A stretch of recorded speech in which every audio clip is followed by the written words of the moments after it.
Hi friends, இன்றைக்கி நம்ம beans முட்டை போட்டு பொரியல் பண்ண போகிறோம். ஸோ கடாயில் வந்துட்டு எண்ணெய் ஊற்றியாச்சு. ஒரு குழிக்கரண்டிக்கு எண்ணெய் ஊற்றிக்கோங்க. கடுகு போட்டுட்டு அது படப்படன்னு சவுண்டு வரணும். ஒரு ஸ்பூனுக்கு கடலைப்பருப்பு சேர்த்துக்கோங்க. கடலைப்பருப்பு பொரியணும். கடலைப்பருப்பு பொரிஞ்சிட்ட பிறகு வெங்காயம், ஒரு பெரிய வெங்காயம், அது வந்து நீல வாக்கில் கட் பண்ணி வச்சுருக்கேன். இல்லைன்னா நீங்கள் பொடி பொடியாக கூட கட் பண்ணிக்கோங்க. இப்போ வெங்காயம் வதங்கணும். வெங்காயம் வதங்கும் போது ஒரு அரை ஸ்பூனு, இது வந்து சின்ன ஸ்பூனு, ஸோ ஆஃப் டீஸ்பூனில் ஆஃப் போட்டுக்கோங்க. ஒரு ஸ்பூனுக்கு பூண்டு பேஸ்ட்டு. இந்த மாதிரியும் செய்யலாம்.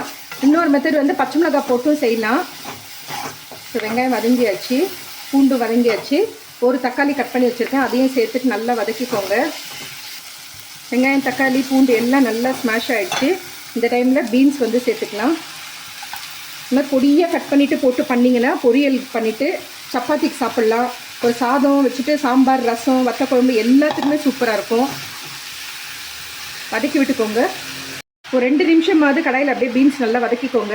நம்ம முட்டை போட்டு பண்ணுறதுனால மிளகாத்தூள், தக்காளி சேர்க்குறோம். நீங்கள் பச்சை மிளகாய் போட்டு பண்ணிங்கன்னா தக்காளி வந்து ஸ்கிப் பண்ணிக்கோங்க. அவ்வளோதான். காரத்துக்கு வந்து ஒரு 2 ஸ்பூனுக்கு மிளகாத்தூள் சேர்த்தாச்சு. ஸோ இது மூழ்கிற அளவுக்கு தண்ணி ஊற்றிடலாம். ஸோ வெங்காயம் வதக்கும் போதே நான் உப்பு சேர்த்துருவேன். ஸோ இன்றைக்கி லேட் ஆகிடுச்சு. ஸோ உப்பு சேர்த்துட்டு கலந்து விட்டுட்டு தட்டு போட்டு மூடிடலாம். ஸோ ஓப்பன் பண்ணி பார்க்கலாம். தண்ணி எல்லாம் ட்ரை ஆகிடணும். அப்போ தான் நம்ம முட்டையை உடச்சி ஊற்றுறதுக்கு. இங்கே பாருங்கள், ஃபுல்லாக தண்ணி. பீன்ஸ் வேகிறதுக்கு டைம் எடுக்கும். ஸோ அதனால் நல்லா ஃபஸ்ட்டு கலந்து விட்டுடலாம். நான் இதுக்கு வந்து ஒரு 4 முட்டை சேர்த்துருக்கேன். இப்போ சம்மருன்றதுனால முட்டைலாம் சீக்கிரமே வந்து வேஸ்ட் ஆகிடும், கெட்டு போயிடும். அதனால் இந்த மாதிரி ஒரு கிண்ணத்துலேயே பாத்திரத்தில் ஊற்றிட்டு முட்டை நல்லா இருக்கான்னு செக் பண்ணி பார்த்துட்டு அப்புறமா வந்து சேர்த்துக்கோங்க. இது அப்படியே ஊற்றிடலாம். முட்டையை ஊற்றிட்டு உடனே கிளற ஆரம்பிக்காதீங்க. ரொம்ப அப்படியே தூள் தூளாகிடும். அந்த பீன்ஸில் வந்து ஒட்டணும். ஸோ ஒரு நிமிஷம் விட்டுட்டு அப்புறமா கிளற ஆரம்பிங்க. சரி, இப்போ கிளறி விடுங்க.